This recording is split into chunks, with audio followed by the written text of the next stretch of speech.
अस्सलाम वालेकुम, मेरा नाम डॉक्टर शहबाज है। अभी कुछ देर पहले मैंने एक पोस्ट की थी जो कि एमडी कैट से रिलेटेड भी थी और उन स्टूडेंट से रिलेटेड थी जो कि आगे फ्यूचर में डॉक्टर बनने का सोच रहे हैं। तो उससे पहले चंद एक कुछ मैं बातें करना चाहूँगा, ख़ास तौर पे उन लोगों से जिन्होंने अभी एमडी कैट का एग्ज़ाम दिया और उससे वो बहुत ज़्यादा डिप्रेस्ड हैं कि अभी उनका एग्ज़ाम पता नहीं पास होगा या नहीं होगा, उनका फ्यूचर क्या होगा। क्योंकि एमडी कैट के कुछ मैंने ग्रुप्स ज्वाइन किए हुए हैं। जब मैं उस ग्रुप्स के अंदर बच्चों के कमेंट्स देखता हूँ, बच्चों की पोस्ट देखता हूँ, तो मुझे बड़ी हैरानी होती है। बहुत सारे बच्चों ने ये पोस्ट किया हुआ था कि हम पता नहीं आगे फ्यूचर में डॉक्टर बन सकते हैं या नहीं बन सकते, हमारा आगे फ्यूचर क्या होगा, हमारा आगे जो एमडी कैट है शायद उसमें नंबर कम आए क्योंकि चांसेस हैं कि कल या परसों को एमडी कैट का जो रिजल्ट है वो अनाउंस हो जाएगा। अब जहाँ तक बात ये है कि एमडी कैट की टोटल सीटें हैं कितनी आगे एमबीबीएस के लिए, और उसके ऊपर कंपटीशन देखें कि सिर्फ 80,000 स्टूडेंट्स ने एमडी कैट का एग्ज़ाम दिया है इस बार, और सिर्फ चंद हज़ार कुछ सीटें हैं जिसके ऊपर इतना ज़्यादा कंपटीशन है। अब उस चीज़ को लेकर बहुत सारे स्टूडेंट्स जो हैं वो बहुत ज़्यादा डिप्रेस्ड हैं। अब कुछ बच्चे जो हैं वो प्राइवेट कॉलेजेस की तरफ रुख कर रहे हैं कि अगर हमारा मेडिकल में गवर्नमेंट इंस्टीट्यूट में दाखिला नहीं होता तो हम लोग प्राइवेट कर लें। अब कुछ एक लिस्ट जो पीएमसी ने है वो एक इशू की है जिसके अंदर उन्होंने कुछ फीस बताई है प्राइवेट इंस्टीट्यूट की। पहले मैं वो आप लोगों के साथ शेयर करूंगा कि वो फीस कितनी है, और उसके बाद आप लोगों को कुछ आगे फ्यूचर में एमबीबीएस चूज करने के जो नुकसान आते हैं या फिर कुछ फायदे हैं वो आप लोगों के साथ शेयर करूंगा, ताकि ऐसे बच्चे जो कि इस फील्ड को लेकर बहुत ज़्यादा डिप्रेस्ड हैं। क्योंकि आज मैंने एक पोस्ट देखी सोशल मीडिया के ऊपर कि एक बच्ची जिसका एमडी कैट का एग्ज़ाम जो था वो अच्छा नहीं हुआ और उसने सुसाइड कर लिया। और ये सिर्फ इस साल की बात नहीं है, तकरीबन हर साल ही ऐसा होता है कि किसी ना किसी का अगर एडमिशन नहीं हो पाता या उसके मार्क्स कम आते हैं किसी वजह से, तो वो या तो सुसाइड कर लेता है या सुसाइड अटेम्प्ट्स करता है। लास्ट ईयर भी तकरीबन इस तरह का एक वाक़या पेश आया था। तो इस तरह के केसेस में बहुत ज़्यादा इजाफा हो रहा है। अब जो मैंने बात की वो प्राइवेट मेडिकल कॉलेजेस के बारे में बताया कि प्राइवेट मेडिकल कॉलेजेस की फ़ीस कितनी है। अब अगर रहमान मेडिकल कॉलेज की बात की जाए जो कि केपीके में है, उसकी तकरीबन 87 लाख के करीब उसकी 5 साल की फीस है, और ये सिर्फ और सिर्फ फीस है। बाकी जो रहने के अखराजात होंगे, जो खाना पीना, जो बाकी चीज़ें होंगी, हॉस्टलाइज हो गया, वो चीज़ें होंगी, वो सारी की सारी बिल्कुल उससे डिफरेंट, उससे अलग है। इसके अलावा मुख्तलिफ मेडिकल कॉलेजेस की अगर लगा ली जाए तो तकरीबन women medical college and dental उसमें भी तकरीबन 85 लाख के करीब। अगर ओवरऑल खर्चा लगाया जाए तो 5 साल का एक डॉक्टर बनने का तकरीबन 1 करोड़ से ज़्यादा है। आप अंदाज़ा लगाएं कि एक डॉक्टर बनने का 1 करोड़ से ज़्यादा खर्चा है 5 साल के दौरान। तो अब आप ये खुद सोचें, वो वालिदैन ख़ास तौर पे जिनके दिमागों के अंदर भूत सवार है कि हमने बच्चों को डॉक्टर बनाना है, कि आगे उनका फ्यूचर क्या है। इस वक्त तकरीबन 10 से 12 हज़ार के करीब डॉक्टर्स जो है पाकिस्तान के अंदर मुकम्मल तौर पे अनएम्प्लॉयड हैं, घरों में बैठे हैं और उनके लिए बिल्कुल जॉब्स नहीं है। पहले जो मेडिकल फील्ड थी अगर उसके बारे में बात की जाए तो काफ़ी सारी अपॉर्चुनिटीज़ थी, बहुत सारी जॉब्स होती थी, डॉक्टर्स की तादाद बड़ी कम थी, तो जॉब्स हासिल करना बड़ा आसान काम होता था। इवन कि ऐसा भी है कि हम डॉक्यूमेंट अब जमा करवाने जाते हैं तो वो क्लर्क हमें कहते हैं कि डॉक्टर साहब आप आज से 4-5 साल पहले हम लोग डॉक्टर्स को ढूंढ रहे होते थे और अब डॉक्टर्स हमें ढूंढ रहे हैं।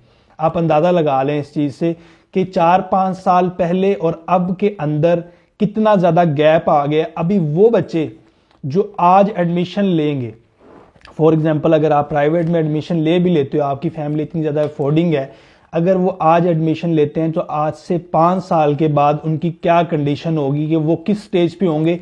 अभी जो 12 से 15 हज़ार डॉक्टर्स जो है वो मुकम्मल तौर पे अनएम्प्लॉयड है, तो आज से 5 साल के बाद वो क्या उसी रेस के अंदर शामिल हो पाएंगे, उस सिस्टम के अंदर जिस सिस्टम ने अभी तक उन डॉक्टरों को एब्जॉर्ब नहीं किया। तो वो नए ग्रेजुएट्स को या जो 4 से 5 साल 10 साल बाद दोबारा से ग्रेजुएट होके सिस्टम के अंदर आएंगे, तो क्या ये सिस्टम उन लोगों को एक्सेप्ट करेगा? आप क्या सोचते हैं? ऐसा बिल्कुल भी नहीं है। जो ऑलरेडी इस सिस्टम के अंदर एब्जॉर्ब नहीं हो पा रहे इतने सालों से, तो नए बच्चों के अंदर गुंजाइश ही नहीं है। इस कंट्री के अंदर अभी नए फ्यूचर जो डॉक्टर्स हैं 5 से 7 साल तक अभी उनकी गुंजाइश है ही नहीं, इतनी कैपेसिटी नहीं है। इतने सालों के दौरान अभी गवर्नमेंट हॉस्पिटल आप लोगों ने भी देखा होगा, तकरीबन मेरे अंदाजे के मुताबिक पिछले 20 से 25 सालों के दौरान कोई भी ऐसा गवर्नमेंट बड़ा हॉस्पिटल नहीं बना जहां पे डॉक्टर्स की कैपेसिटी, डॉक्टर रखने की स्पेस हो, तो ऐसा नहीं है। अभी जैसा कि मैंने बताया कि वो वालिदैन जो कि जिनके दिमागों के ऊपर एक भूत सवार है कि हमने अपनी औलाद को डॉक्टर बनाना है, ख़ास तौर पे लड़कियां, उनके बारे में अगर बात की जाए कि क्योंकि ज़्यादातर मेडिकल फील्ड के अंदर और ज़्यादातर मार्क्स हासिल करने वाली लड़कियां ही हैं, और बेशतर बहुत ज़्यादा तादाद ऐसी लड़कियों की है जो कि एमबीबीएस डॉक्टर बनने के बाद उस फील्ड को छोड़ देती हैं। अब इस चीज़ का फ़ायदा, क्योंकि पाकिस्तान के अंदर वो रिश्ता बहू वाला कल्चर है कि हमने उस कल्चर को प्रमोट करना है, तो एमबीबीएस कर किस लिए रहे हैं, इसलिए कर रहे हैं ताकि बाद में किसी बिजनेसमैन से शादी हो जाए या फिर कोई अच्छा रिश्ता मिल जाए। तो जब तक इस सोच को नहीं बदलेंगे तो ये चीज़ें ठीक नहीं होंगी। आपने कुछ दिनों पहले एक पिक्चर मैंने भी अपलोड की थी, सोशल मीडिया के ऊपर भी वायरल हो रही थी कि कुछ सीटों के लिए 12 से 15 सीटों के लिए तकरीबन 1200 से Zahid lady women medical officers थी, उन्होंने अप्लाई किया हुआ था। तो आगे फ्यूचर में उनका क्या हाल होगा जो कि आज ये सोच रहे हैं कि हमने आज एडमिशन लेना है और उसकी बेस पे अपनी रातों की नींदें बर्बाद कर रहे हैं और रो रहे हैं और डिप्रेस्ड हुए हुए हैं। अगर आपको एक मैं अंदर की बात बता दूं, कोई भी बच्चा अगर उससे बैठा के उससे बैठ के प्यार से पूछा जाए ना कि आप डॉक्टर क्यों बनना चाहते हो, तो अंदर की बात यह है कि वो बच्चों का माइंड कहीं ना कहीं पे यही होता है कि हम लोग इसलिए बनना चाह रहे हैं कि हमारा कज़न डॉक्टर है, हम इसलिए बनना चाह रहे हैं कि हमारा जो है ना वो चाचू का बेटा, मामू का बेटा, या हमारे रिश्तेदारों में या हमारे मोहल्ले में जो है ना वो कोई ना कोई डॉक्टर बन गया है तो मैं भी डॉक्टर बनना चाहता हूँ। सिर्फ उनके पास ये एक बात होगी, इसके अलावा कोई दूसरी बात नहीं होगी, बस सिर्फ वो इसी बात के ऊपर डटे होंगे। कहीं ना कहीं माइंडसेट में या तो फिर ये होगा कि मैं डॉक्टर बन के ना एक पैसे कमा लूंगा या मेरी बहुत ज़्यादा इज्जत होगी माशरे के अंदर। तो ये जो बातें हैं ये आज से कुछ सालों पहले तक बिल्कुल ठीक काउंट की जाती थी, अब वो चीज़ नहीं है। जैसे जैसे टेक्नोलॉजी चेंज हुई है तो इस फील्ड के अंदर भी बहुत ज़्यादा मॉडिफिकेशन की ज़रूरत है। अगर उस चीज़ को नहीं समझा जाएगा तो फिर इसी तरह इस फील्ड की भी तबाही हो जाएगी जैसा कि इंजीनियरिंग की हुई है। इंजीनियरिंग का आज से कुछ सालों पहले जो हाल था अब वही हाल मेडिकल फील्ड का भी है। तो जब तक इस चीज़ को नहीं समझा जाएगा कि मेडिकल फील्ड में जो ब्रेन्स, जो बच्चों के दिमाग जो है मेडिकल फील्ड की तरफ घुसे पड़े हैं और उसके ऊपर वो डटे हुए हैं, अगर वही हम किसी और आईटी टेक्नोलॉजी में, वेब डिजाइनिंग में, किसी भी दूसरी सोशल नेटवर्क के ऊपर अगर जाके या फिर आईटी में कहीं पे भी यूटिलाइज करते हैं तो उसका फ्यूचर देखेंगे, उसका फ्यूचर क्या होगा। अब जो मैंने बताया कि 1 करोड़ में तकरीबन जो है वो एक डॉक्टर बनता है। अब इसके अलावा आप लोग जानते होंगे डॉक्टर जावेद को, तो उनकी एक लाइन में आप लोगों को बता देता हूं जिन्होंने आज या कल पोस्ट की है। अगर उसके बाद भी आप लोग इस चीज़ के ऊपर डटे हुए हैं कि नहीं हमने उसी फील्ड को ही हमने लेके चलना है और वही बस धकियानुसी और पुरानी बातों के ऊपर ही यकीन करना है और जो माइंड सेट बना हुआ है उसी के हिसाब से चलना है, ठीक है। तो एक बात है जो उन्होंने की है कि वो कहते हैं कि पिछले दिनों बतौर टेक्निकल एडवाइज़र उन्होंने पीपीएससी के इंटरव्यूज़ कंडक्ट किए थे, जो शायद डब्ल्यूएमओ के जो पीपीएससी के इंटरव्यूज़ हुए थे जिसके अंदर तकरीबन 11,000 से ज़्यादा वुमेन मेडिकल ऑफिसर जो थी वो वहाँ पर उसके लिए इंटरव्यू के लिए आई थी। और सीट्स कितनी थी? 11,000 के लिए सीट थी सिर्फ 500 के, मतलब वो कहते हैं कि 500 सीट के लिए 14,000 एमबीबीएस उम्मीदवार मौजूद थे। पोटेंशियल के लिहाज से सब बराबर थे। अब मसला ये है कि फॉर एग्जांपल 500 सीटें और 11,000 एप्लीकेंट हैं। अब वो कहते हैं कि पोटेंशियल के लिहाज से सारे के सारे डिफरेंट सेम है, फॉर एग्जाम्पल ऑटोमेटिकली सेम ही होंगे। अब सबने ग्रेजुएशन की है, एमबीबीएस पढ़ा है 5 साल का, या उनका आगे भी एक्सपीरियंस रहा है, तो सबका माइंडसेट तकरीबन सेम होता है। अब लेकिन इसके बावजूद 13,500 उम्मीदवार बिला वजह नाकाम हो गए, ठीक है। ऑटोमेटिकली जब सीटें ही कम है, 500 सीटें हैं, 14,000 एप्लीकेंट हैं, जो 13,500 गया वो किधर गया? वो तो नाकाम ही हो गया, चाहे वो उनके बराबर सारे के सारे। उन्होंने चूज सिर्फ अपनी सीट के हिसाब से करने हैं, मालूम नहीं बैसित कौम हम किस तरफ जा रहे हैं। तो ये जो पोस्ट की है ये प्रोफेसर डॉक्टर जावेद इकबाल ने की है। इन लोगों को, इनको तकरीबन पाकिस्तान में जो सोशल मीडिया ज़्यादा इस्तेमाल करते हैं वो लोग जानते होंगे बड़े अच्छे से कि वो एक प्रोफेसर हैं और उन्होंने काफ़ी सालों तक 30 से 35 साल तक मेडिकल कॉलेजेस को बच्चों को वहाँ पे ट्रेन किया है, उन लोगों को पढ़ाया है। तो उन्होंने भी ये चीज़ बताई है कि यहाँ पे जो बच्चों का माइंड सेट है वो माइंडसेट तब्दील करने की ज़रूरत है। और उससे भी ज़्यादा जो चीज़ तब्दील करने की ज़रूरत है वो वालिदैन का माइंडसेट तब्दील करने की ज़रूरत है, जो कि अभी तक उसी ही माइंडसेट के साथ जी रहे हैं। अब जहाँ तक ये बात है कि बहुत सारे बच्चे मुझे ये मैसेज करते हैं कि अब हम आगे किस फील्ड में जाएं, हमारा अब क्या फ्यूचर होगा, क्योंकि एमडी कैट का रिजल्ट कल या परसों तकरीबन अनाउंस हो जाएगा और बहुत सारे बच्चे इसमें परेशान हैं क्योंकि उनको की पहले ही मिल चुकी थी। अब उसके हिसाब से उन्होंने अपना मेरिट और मुख्तलिफ कॉलेजेस जो हैं वो सर्च करना शुरू कर दिए कि हमारा मेरिट कहाँ बनेगा और क्या हिसाब होगा, कि हम लोग अब फ्यूचर किस चीज़ में देखें, आगे फ्यूचर में हम क्या डिसाइड करें, किस चीज़ को लेकर चलें। और कुछ बच्चे जो हैं वो मुझे मैसेजेस करते हैं कि हमने बाहर रशिया या चाइना जाकर एमबीबीएस करनी है। और एमडी कैट का अगर ग्रुप देखा जाए तकरीबन उसके अंदर 1.5 लाख से ज़्यादा फॉलोअर्स हैं और तकरीबन सारे के सारे ऐसे बच्चे हैं जिनकी उम्र 18 से 20 साल है। तो वो लोग सिर्फ और सिर्फ किसी के कहने पे या किसी एजेंट्स के हत्थे चढ़ जाते हैं और उसकी वजह से वो अपनी पूरी पूरी लाइफ तबाह कर लेते हैं। अब इसमें ये चीज़ है कि जो लोग मुझसे ये पूछते हैं कि हमने चाइना या रशिया जाना है, हम लोगों को गाइड कर दें, आप भी रशिया के ग्रेजुएट हैं, मैं तकरीबन 2017 का ग्रेजुएट हूँ, तो उन लोगों को मैं बिल्कुल किसी किस्म का कोई जवाब नहीं देता। वो लोग शायद माइंड भी करते हों कि हमें जवाब नहीं दिया जा रहा, हमारे मैसेजेस सीन होते हैं, तो उन लोगों से मेरी माजरत है। मैं वीडियो के थ्रू उन लोगों को मैसेज पहुंचा रहा हूं कि उन लोगों से मेरी माजरत है कि इस मामले में या फिर उनको क्या कहते हैं कि उनको आगे स्टडी करवाने में मैं उनको किसी हिसाब से गाइड करूंगा, तो ऐसा मैं बिल्कुल नहीं करूंगा, क्योंकि मैं इस चीज़ को बड़ी गहराई से जानता हूँ, मैं उस फेज से गुजरा हूँ। और तकरीबन जो स्ट्रगल है उस स्ट्रगल में काफ़ी सारे बच्चे ऐसे हैं जिनको पता ही नहीं है कि वहाँ पर एडमिशन कैसे होगा, उसके बाद आगे पीएमसी के कौन से रूल्स एंड रेगुलेशन है। बहुत सारे बच्चे जाके चाइना और रशिया में भी और चाइना में भी बहुत सारे ऐसे बच्चे जाके वहाँ पे फंस चुके हैं। पिछले साल आप लोगों ने भी सोशल मीडिया के ऊपर काफ़ी सारी वीडियोस देखी होंगी जिसके अंदर जो पीएमसी थी उसने यूनिवर्सिटीज़ जो थी वो काफ़ी सारी यूनिवर्सिटीज़ ब्लैक लिस्ट कर दी थी, कुछ ग्रीन लिस्ट में कर दी। तो पीएमसी का कोई पता नहीं चलता कि कभी किसी यूनिवर्सिटी को ब्लैक लिस्ट और कभी किसी यूनिवर्सिटी को ग्रीन लिस्ट कर दे। लेकिन उसके बावजूद भी अगर वो ग्रीन लिस्ट होती भी हैं, ब्लैक लिस्ट नहीं हुई, ग्रीन लिस्ट हो गई हैं, उसके बावजूद भी उन लोगों का फ्यूचर क्या है, किसी को कुछ पता है कि उनका फ्यूचर क्या होगा? वो लोग वापिस आएंगे 5 साल एमबीबीएस करने के बाद, कहते हैं ना दूर के ढोल सुहाने, बिल्कुल वही एक चीज होती है कि जब तक वहां पे रहते हैं तो चीजें बड़ी अच्छी लग रही होती हैं, जैसे ही 4th या 5th स्टार्ट होता है तो पाकिस्तान वापस आना है, पीएमसी पाकिस्तान मेडिकल कमीशन का जो टेस्ट होता है वो पास करना है। कल को शायद पीएमसी का जो है पार्ट 1 का एग्जाम भी है, तो दुआ कीजिएगा सब लोग जो देने गए हैं लोगों का पास हो जाए। तो अब इसमें बात यही है कि अब आके उन्होंने पीएमसी का एग्जाम देना है, उसके बाद जो यहाँ के भी हैं वहाँ पाकिस्तानी ग्रेजुएट हैं या फिर वो फॉरेनर ग्रेजुएट हैं, तो उन लोगों को यहाँ पर आकर अब हाउस जॉब करनी है। अब हाउस जॉब के लिए यकीन करें कि पिछले साल भी और इस साल भी इवन के निश्तर में चले जाएं तो वहाँ पे फॉरेन ग्रेजुएट्स को जो है वो स्पेस ही नहीं मिलती कि वो हाउस जॉब कर लें।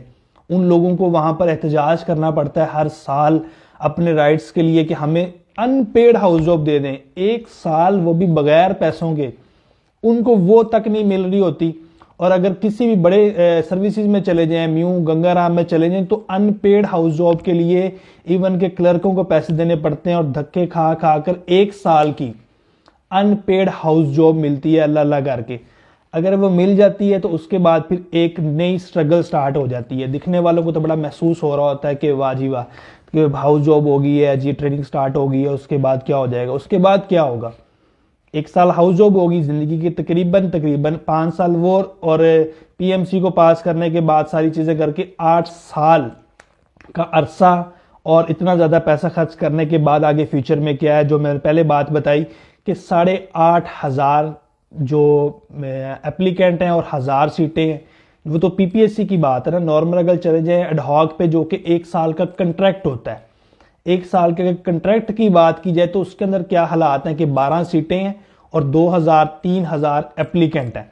तो ऐसे सिस्टम के अंदर अगर वो बच्चे आने की ख्वाहिश कर रहे हैं, जो कि बच्चे एमडी कैट अभी जो जिनका पास नहीं हुआ और वो लोग बड़े सैड हैं, तो ऐसे सिस्टम के अंदर अगर वो आना चाह रहे हैं जहां पर 2 से 5-10 ज्यादा सीटें होती हैं और उसके ऊपर एप्लीकेंट 5-5 हज़ार हो, क्या वो अपना मुस्तकबिल इस ऐसे सिस्टम के अंदर देख रहे हैं कि जहां पर सीटें सिर्फ और सिर्फ 10 से 15 हो और 10 से 15 हज़ार एप्लीकेंट हो? क्या वो इस सिस्टम के अंदर, इस प्रोफेशन के अंदर अपना मुस्तकबिल देख रहे हैं, तो उन बच्चों से मेरा ये सवाल है।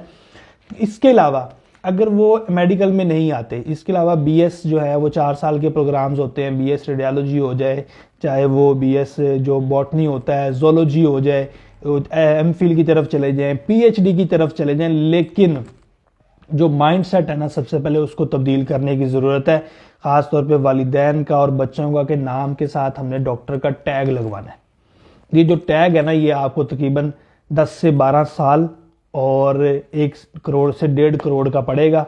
और अगर आप ये सिर्फ टैग के लिए कर रहे हैं तो करें, या फिर आपकी फैमिली इतनी ज़्यादा अफोर्डिंग है कि उन लोगों को फ़र्क नहीं पड़ता बिल्कुल भी कि आप जॉब करते हो, आप फ्यूचर में आगे जॉबलेस हो, आप स्ट्रेस, मेन चीज़ जो है वो स्ट्रेस है। ठीक है, हम लोग क्या करते हैं, हमारा क्या माइंडसेट होता है कि कोई भी चीज़ है, पैसा कमाना है या कोई भी फील्ड चूज करना है, तो हम लोग किस लिए चूज कर रहे होते हैं, सिर्फ और सिर्फ इसलिए कर रहे होते हैं कि फ्यूचर में हमें उससे थोड़ा सा रिलीफ मिले मेंटली तौर पे।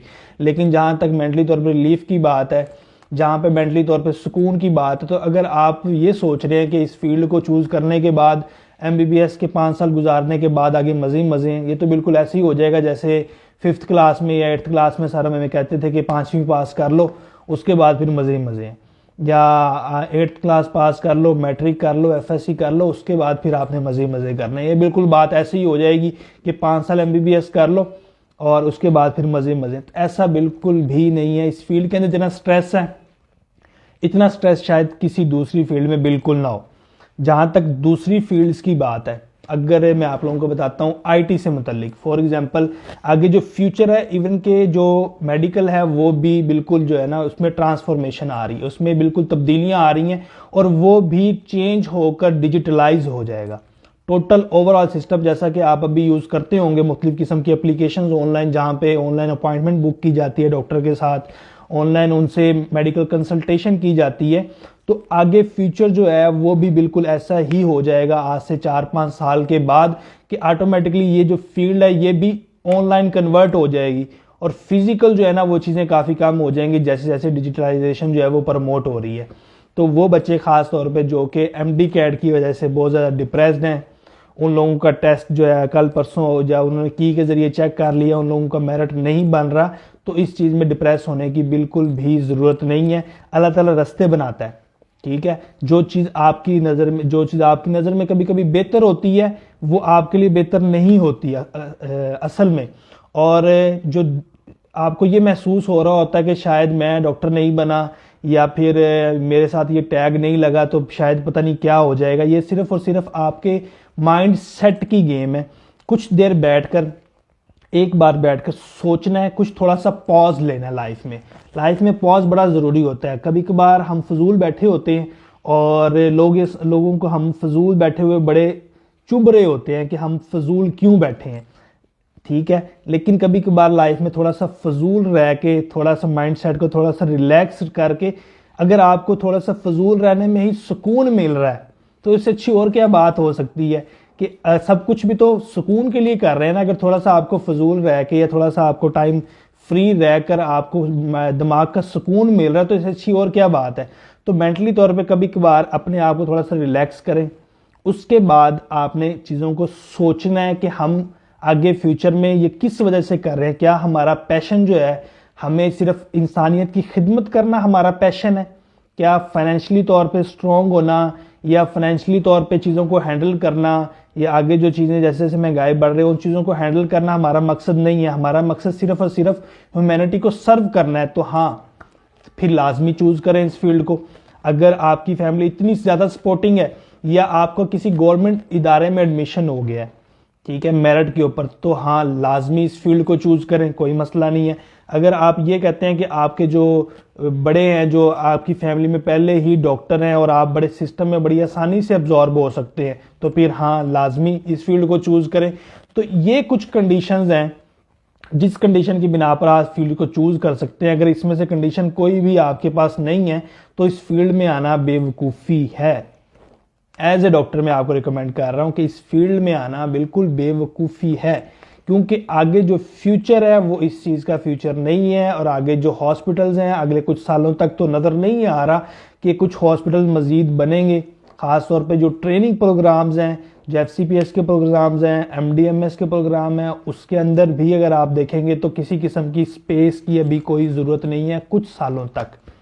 तो ये कुछ चीज़ें हैं जो कि बच्चों को समझ जानी चाहिए। वीडियो को ज़्यादा से ज़्यादा शेयर करें ताकि आपकी फैमिली के अंदर कोई अगर ऐसे बच्चे हैं जो कि MD कैट की वजह से डिप्रेस्ड है और वो डिसीजन नहीं कर पा रहे, तो उन लोगों को समझाएं कि अभी डिसीजन मेकिंग टाइम नहीं है, अभी आपने थोड़ा सा मेंटली तौर पर रिलैक्स रहना है और नेक्स्ट मूव जो है ना आपने कुछ टाइम के बाद करनी है। क्योंकि बच्चे इस एज के अंदर 18 से 20 साल एज होती है, उसके अंदर बड़े जज्बाती होते हैं। उन लोगों को ये होता है कि हमने बस कर लेना है, कुछ ना कुछ करना है, और वो उस चक्कर में वो कभी कभार अपना मेंटली तौर पे डैमेज कर बैठते हैं या फिर वो फिजिकली अपने आप को टॉर्चर कर लेते हैं। जैसा कि मैंने पहले बताया कि कल या आज ही शायद मैंने सोशल मीडिया के ऊपर न्यूज़ देखी कि बच्ची ने सुसाइड कर लिया, और उसके ऊपर जो मैंने पोस्ट देखी है उसके बाद मैं बड़ा हैरान हो रहा था कि लोग और बच्चे इस फील्ड को लेकर कितने ज़्यादा हाइपर होते हैं, इस फील्ड का कितना ज़्यादा एक जो है वो एक मोमा बनाकर इस फील्ड को बड़ा सारा एक ना, जिस तरह हम कहते हैं कि सुर्खी पाउडर लगा के इसको दुनिया के सामने पेश किया गया है। और ये सिर्फ और सिर्फ प्राइवेट मेडिकल कॉलेजेस जो हैं ख़ास तौर पे वो इस चीज़ को प्रमोट कर रहे हैं। उन लोगों का तो बिजनेस है, उन लोगों ने प्रमोट करना है, उन लोगों ने ना बाद में आपको जॉब्स देनी है, आपको डिग्री के बाद उन लोगों ने आपको पूछना नहीं है कि आप लोग क्या कर रहे हो, ना उनको आपके फ्यूचर की टेंशन है। उन लोगों को सिर्फ हर साल 20 से 25 लाख तक फीस चाहिए, उसके बाद आप जाने और आपका फ्यूचर जाने। तो इस फील्ड के अंदर जो कंपटीशन हो चुका है, खासतौर पे वो बच्चे जिन्होंने अभी MD कैट दिया है और उसके बारे में परेशान है, वीडियो को शेयर करें ताकि उन लोगों तक ये बात पहुंचे और उन लोगों तक ये मैसेज पहुंचे कि अगर आपका खुदा ना खास्ता एडमिशन नहीं भी होता तो आप इस तरह का कोई स्टेप ना लें जो कि आपकी फैमिली को हर्ट करे और आपको मेंटली तौर पे हर्ट करे। और ख़ास तौर पे वो बच्चे जो कि मेडिकल फील्ड से रिलेटेड जुड़ना चाहते हैं, अगर माइंड सेट है कि अगर MBBS में एडमिशन नहीं हुआ, तो उन लोगों से मेरा यही है कि अगर आप इसी फील्ड से जुड़ना चाह रहे हैं तो आप BS बॉटनी कर सकते हैं, आप रेडियोलॉजी में जा सकते हैं, आप इसके अलावा बहुत सारे बायोटेक्नोलॉजी से रिलेटेड फील्ड्स हैं, उस फील्ड्स के अंदर 4 इयर्स जो डिप्लोमा डिग्रीज होती हैं उसके अंदर जा सकते हैं। तो ज़रूरी नहीं है कि आपके लिए दुनिया ख़त्म हो गई है और आपके अब कोई गुंजाइश ही नहीं बची। तो ये कुछ मेरा मैसेज था जो कि मैं आज लाइव, क्योंकि मुझे मैसेजेस काफ़ी सारे आ रहे थे कि हमें बताएं कि हमने किस फील्ड में जाएं, या फिर हम अगर हमारा एडमिशन नहीं होता तो हम लोग क्या करें, हम लोग बड़े डिप्रेस्ड हैं। तो उन तमाम बच्चों के लिए भी मेरा ये मैसेज है। तो वीडियो को ज़्यादा से ज़्यादा शेयर करें ताकि ज़्यादा से ज़्यादा लोगों तक पहुंच सके। शुक्रिया।